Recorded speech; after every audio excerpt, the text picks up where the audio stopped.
Shalom Elohim, haleluya, puji nama Tuhan. Semangat pagi Bapak Ibu Saudara yang dikasihi Tuhan kita, Yesus Kristus. Jumpa lagi bersama saya Pendeta Samuel Mabuntu dalam Renungan Pagi ke 1992 hari, H-8. Renungan Pagi ini genap ke 2000 hari, audio Renungan Pagi mengudara. Haleluya. Bapak Ibu Saudara yang dikasihi Tuhan, sebelum kita membaca, mendengarkan, dan merenungkan firman Tuhan hari ini, mari kita berdoa. Minta pimpinan Roh Kudus. Kita berdoa.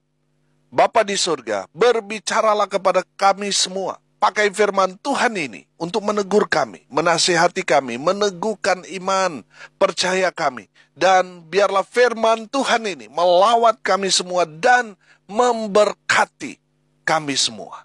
Di dalam nama Tuhan Yesus yang adalah firman Allah yang hidup, kami berdoa. Amin. Haleluya. Bapak Ibu Saudara yang dikasihi Tuhan, bersama dengan saya kita akan belajar Alkitab.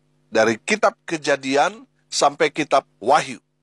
Mari buka Alkitab kita dalam kitab Ayub pasal 2, ayat 1 sampai ayat 13.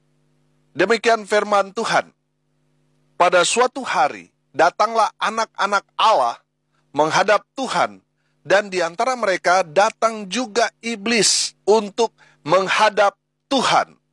Maka bertanyalah Tuhan kepada iblis, "Dari mana engkau?" Lalu jawab iblis kepada Tuhan, "Dari perjalanan mengelilingi dan menjelajah bumi." Firman Tuhan kepada iblis, "Apakah engkau memperhatikan hambaku Ayub? Sebab tiada seorang pun di bumi seperti dia, yang demikian saleh dan jujur, yang takut akan Allah dan menjauhi kejahatan. Ia tetap tekun dalam kesalehannya, meskipun engkau telah membujuk aku melawan dia untuk mencelakakannya tanpa alasan." Lalu jawab iblis kepada Tuhan, "Kulit ganti kulit. Orang akan memberikan segala yang dipunyainya ganti nyawanya. Tetapi ulurkanlah tanganmu dan jamalah tulang dan dagingnya. Ia pasti mengutuki engkau di hadapanmu." Maka firman Tuhan kepada iblis, "Nah, ia dalam kuasamu. Hanya sayangkan nyawanya."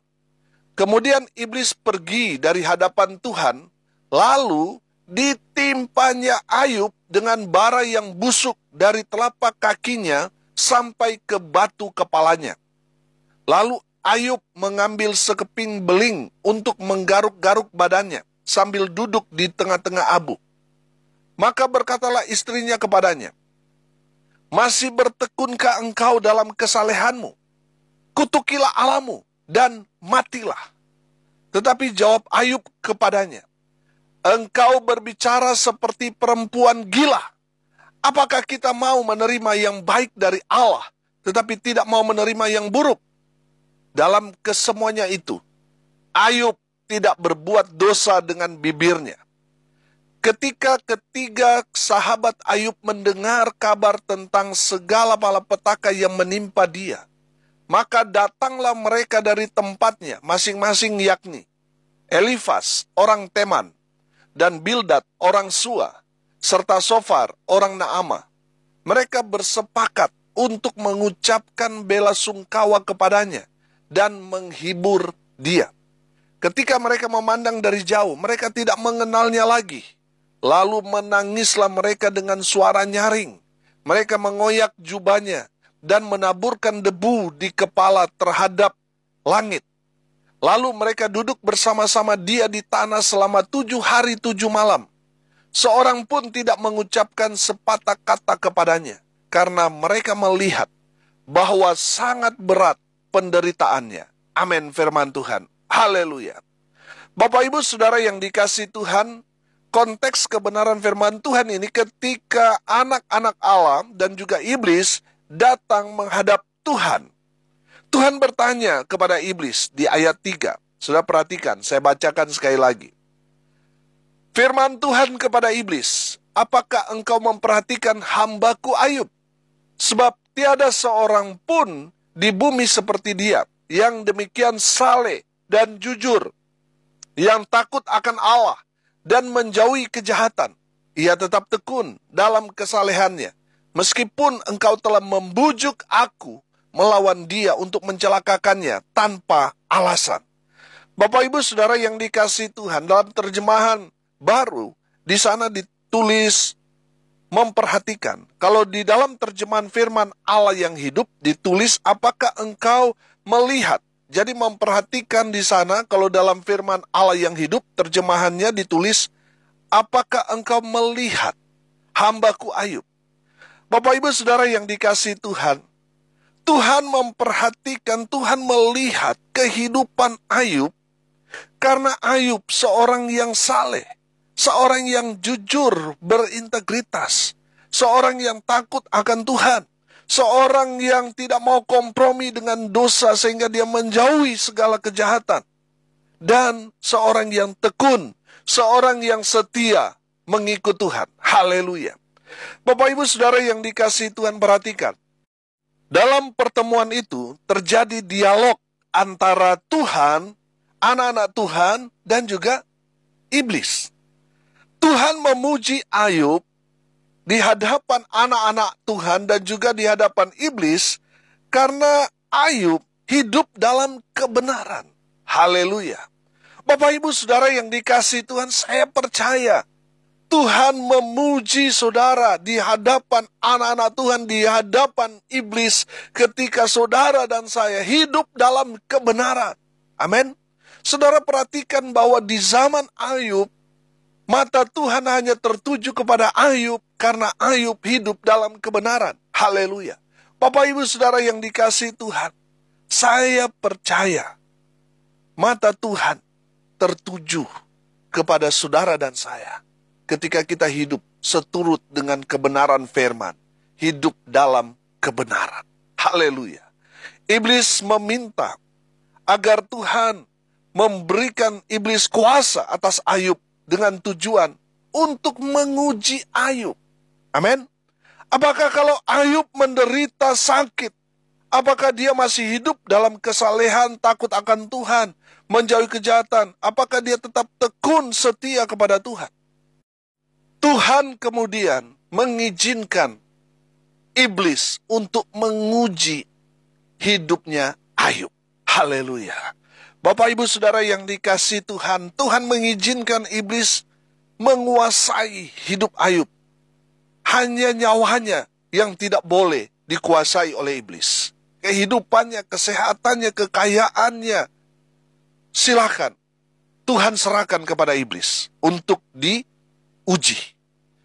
Iblis kemudian menimpakan Ayub penyakit parah yang menjijikan, yang berbau busuk, sehingga Ayub menggaruk-garukan tubuhnya dengan beling, dengan pecahan-pecahan kaca, saudara, untuk menggaruk saking gatalnya. Dan Ayub harus duduk di tengah-tengah debu, abu. Karena sakit bara yang busuk itu, Ayub dijauhi oleh orang-orang yang tadinya waktu Ayub diberkati, mereka ada bersama-sama dengan Ayub. Tapi ketika Ayub sakit bara yang menjijikan dan yang bau busuk itu, serentak mereka yang tadinya ada di sekeliling Ayub, serentak meninggalkan Ayub. Memang ada 3 sahabat Ayub yang tersisa, yang setia menemani Ayub. Mereka adalah Elifas, Bildad, dan Sofar. Saudara yang dikasihi Tuhan, karena sakit Ayub itu sangat menjijikan, sangat bau busuk, bau bangkai, sehingga tidak ada harapan lagi bagi orang-orang yang tadinya ada di sekeliling Ayub. Mereka berpikir Ayub sudah tidak mungkin sembuh. Ayub sudah tidak mungkin dipulihkan kehidupannya. Dia tinggal menunggu kematiannya. Sehingga mereka meninggalkan Ayub. Bahkan istrinya sendiri menghina Ayub. Perhatikan di ayat 9. Maka berkatalah istrinya kepadanya, masih bertekunkah engkau dalam kesalehanmu? kutukilah Allahmu dan matilah. Saudara yang dikasihi Tuhan, orang-orang telah meninggalkan Ayub karena sakit bara itu. Dan hal yang menyakitkan, saudara, istrinya yang sudah berjanji hidup mati bersama-sama dengan dia hingga maut memisahkan. Di saat dia melihat Ayub begitu menderitanya, istrinya yang tadinya sudah berjanji setia dengan Ayub mulai merencanakan untuk meninggalkan Ayub. Istrinya melihat apa yang dialami Ayub itu gara-gara Ayub terlalu saleh, terlalu rohani kehidupannya. Makanya istrinya Ayub berpikir, dengan mengutuki Allah, Ayub pasti sembuh. Saudara yang dikasihi Tuhan, istrinya Ayub berkata, masih bertekunkah, masih setiakah kamu dalam kesalehanmu? Padahal kamu sudah sakit, padahal kamu sudah ditinggalkan oleh orang-orang yang tadi ada bersama-sama dengan Ayub di masa jaya. Masih setiakah kamu ketika kamu sudah tidak punya apa-apa? Kalau bisa saya terjemahkan dalam bahasa saya seperti itu, saudara. Istri Ayub mau bilang, kamu kutuki Allahmu, kamu akan sembuh. Ini gara-gara kamu terlalu saleh. Ini gara-gara kamu itu hidup jujur. Ini gara-gara kamu ini hidup tekun, hidup takut akan Tuhan. Makanya kamu mengalami hal seperti ini. Istrinya Ayub mau bilang, sudah kutukilah Allahmu, tinggalkan Tuhan, kamu pasti sembuh. Kira-kira seperti itu. Nah, Bapak Ibu Saudara yang dikasihi Tuhan, lihat jawaban Ayub kepada istrinya. Engkau berbicara seperti apa? Perempuan gila. Apakah kita mau menerima yang baik dari Allah tetapi tidak mau menerima yang buruk? Dalam kesemuanya itu, Ayub tidak berbuat dosa dengan bibirnya. Haleluya.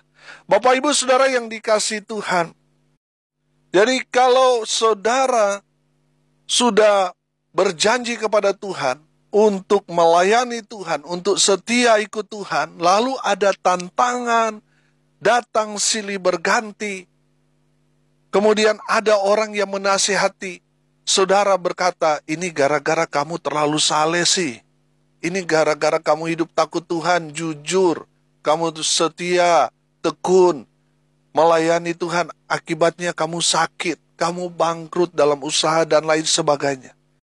Dengar baik, ikuti apa yang Ayub katakan. Kamu berbicara seperti apa? Perempuan gila. Kalau dia teman yang menasihati, sudah kamu mundur aja pelayanan. Ini gara-gara kamu mengambil keputusan untuk melayani Tuhan, makanya kamu sakit, makanya kamu susah, makanya kamu bangkrut. Ikuti kata Ayub. Kamu berbicara seperti apa? Perempuan gila.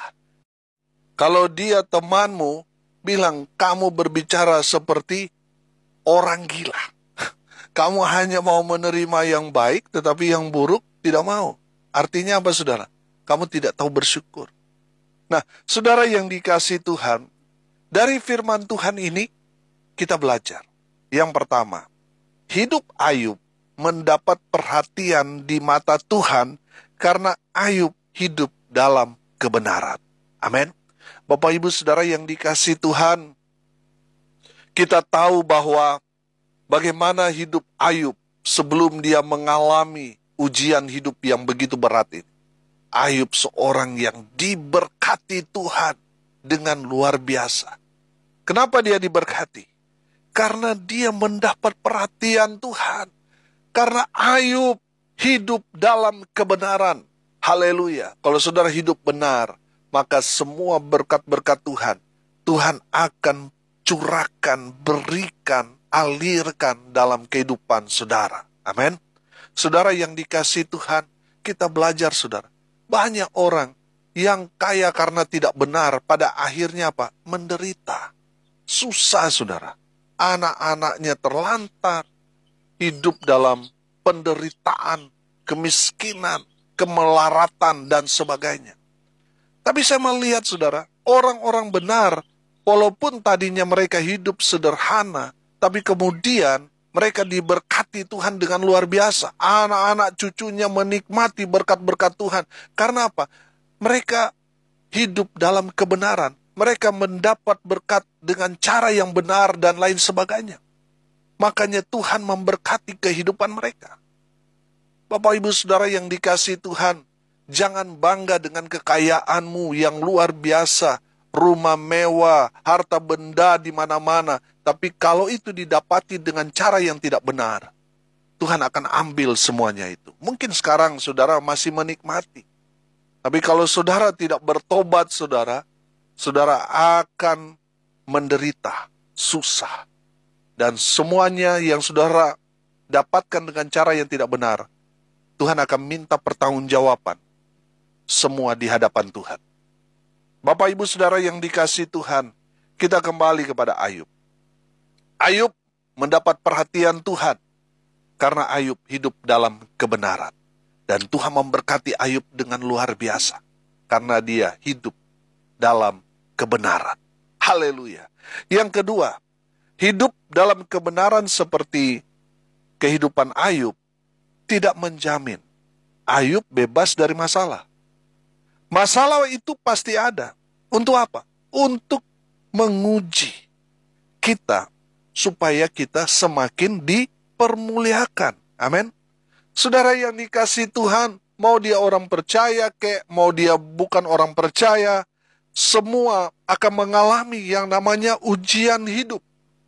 Dan tujuan dari ujian itu untuk kita dipermuliakan. Amin. Untuk kita naik level. Untuk kita semakin diberkati. Amin. Bapak Ibu Saudara yang dikasihi Tuhan, jangan sampai kita di saat kita diuji iman kita goyah. Jangan. Justru semakin kuat di dalam Tuhan. Amin. Lihat Ayub. Istrinya sendiri menggoyahkan imannya, tetapi Ayub tetap berdiri kokoh. Haleluya. Dia tetap mempertahankan imannya. Saudara yang dikasihi Tuhan, saya melihat Ayub ini adalah sosok yang luar biasa. Ketika dia diberkati ataupun ada dalam situasi yang begitu berat, dalam penderitaan hidup yang berat, Ayub tetap hidup dalam kebenaran. Imannya tidak goyah, justru semakin teguh kepada Tuhan. Amin. Bapak Ibu Saudara yang dikasihi Tuhan, kalau saat ini karena saudara mengambil keputusan untuk mengikut Tuhan, untuk melayani Tuhan, saudara mengalami pergumulan yang berat, saudara tetaplah bertahan. Amin. Tetaplah bertahan, karena ada waktunya Tuhan akan memulihkan keadaan saudara. Sama seperti Ayub ini. Pada akhirnya dia dipulihkan Tuhan 2 kali lipat. Amin.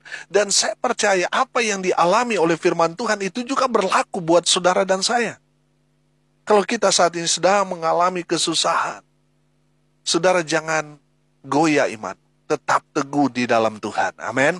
Karena ada waktunya kita akan dipulihkan Tuhan. Haleluya. Bapak Ibu Saudara yang dikasihi Tuhan, ujian Tuhan izinkan kita alami. Untuk apa saudara? Untuk kita naik level. Untuk kita naik kelas. Untuk kita semakin dimuliakan oleh Tuhan. Haleluya. Dan yang ketiga, dari firman Tuhan ini kita belajar dalam ujian hidup yang berat, Ayub tetap setia. Amin. Ayub tidak berubah setia, tapi dia tetap setia. Sekalipun orang-orang di sekelilingnya berubah setia. Istrinya sudah mulai tidak setia, sudah mulai menyalahkan Ayub. Tapi sudah perhatikan, Ayub tidak goyah sedikit pun. Ayub tetap kuat, tetap setia, tetap tekun, tetap hidup dalam kesalehannya. Dia tetap hidup dalam takut akan Tuhan. Haleluya. Saudara yang dikasihi Tuhan, perhatikan. Dalam pergumulan yang berat, Ayub belajar di sana. Untuk mengenal mana kawan, mana lawan. Amin. Yang tadinya saudara, banyak orang di sekeliling Ayub karena dia orang kaya. Dia orang yang berkelimpahan harta benda. Banyak orang tentunya ada di sekeliling Ayub. Tapi ketika Ayub mengalami pergumulan yang berat, satu persatu, orang-orang meninggalkan dia. Saudara, saya belajar di sini. Ada 3 sahabat Ayub yang tetap bertahan, yang selalu ada dalam suka dan duka. Mereka adalah Elifaz, Bildad, dan Sofar. Saudara, dari pergumulan Ayub yang berat, Ayub belajar mana lawan, mana kawan. Saudara, di dalam masalah saudara yang berat yang saudara alami saat ini, saudara belajar mana kawan, mana lawan.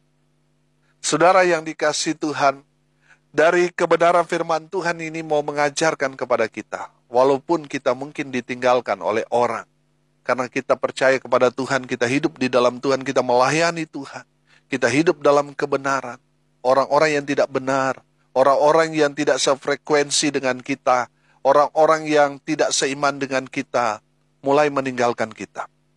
Tapi tetaplah setia, ikut Tuhan. Amin. Sama seperti Ayub, dia tetap setia. Sekalipun orang-orang meninggalkan dia, tapi dia tetap setia, mengiring Tuhan. Haleluya. Bapak Ibu Saudara yang dikasihi Tuhan, hari ini kita belajar.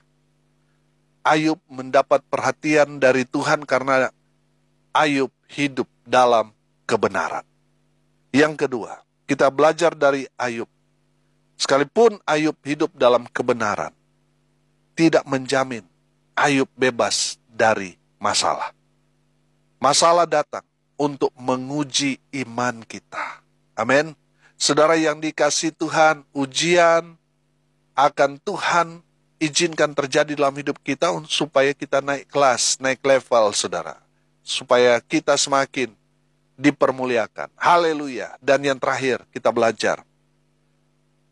Dalam ujian hidup yang berat, kita harus tetap setia ikut Tuhan. Walaupun mungkin orang-orang di sekeliling kita satu persatu meninggalkan kita, tapi kita harus tetap setia ikut Tuhan, karena Tuhan Allah kita, Allah yang setia. Amin. Mari kita berdoa. Terima kasih Bapa di surga atas kebenaran firman yang sangat memberkati kami. Berkati semua pendengar dimanapun mereka berada. Tuhan memberkati hidup mereka. Rumah tangga mereka diberkati. Usaha pekerjaan pelayanan mereka diberkati. Dibuat beruntung berhasil dalam segala hal.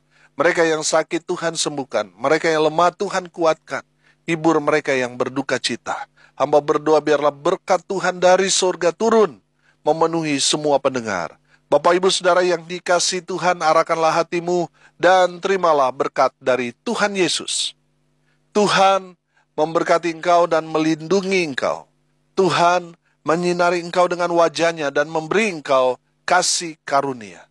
Tuhan menghadapkan wajahnya kepadamu dan memberi engkau damai sejahtera. Di dalam nama Tuhan Yesus, sumber segala berkat.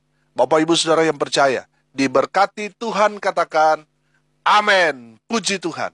Bapak Ibu Saudara yang dikasihi Tuhan, kalau saudara merasa diberkati melalui renungan pagi ini, bagikan juga kepada saudara-saudara yang lain, supaya mereka juga diberkati. Karena untuk itulah kita dipanggil, untuk jadi berkat. Haleluya. Bapak Ibu Saudara yang diberkati Tuhan, tidak terasa 8 hari lagi. Renungan pagi ini genap berusia hari ke-2000. Hari audio renungan pagi ini mengudara. Haleluya. Saudara, kita akan berbagi paket Natal untuk saudara-saudara kita yang ada di luar sana. Saudara yang mau terlibat, mau menabur untuk pekerjaan Tuhan ini, mari saya mengajak saudara untuk menabur di rekening Bank BNI di nomor rekening 1619570788 atas nama saya sendiri, Samuel Abraham. Bapak Ibu Saudara yang dikasihi Tuhan, saya mengucapkan banyak terima kasih kepada Bapak Ibu Saudara yang terus mensupport pelayanan ini sehingga tetap eksis sampai sekarang ini. Saudara yang dikasihi Tuhan, Tuhan memberkati kita semua. Haleluya. Salam kasih dari Bali. Saya Pendeta Samuel Mawuntu. Sampai jumpa besok pagi. Tuhan Yesus memberkati kita semua. Haleluya.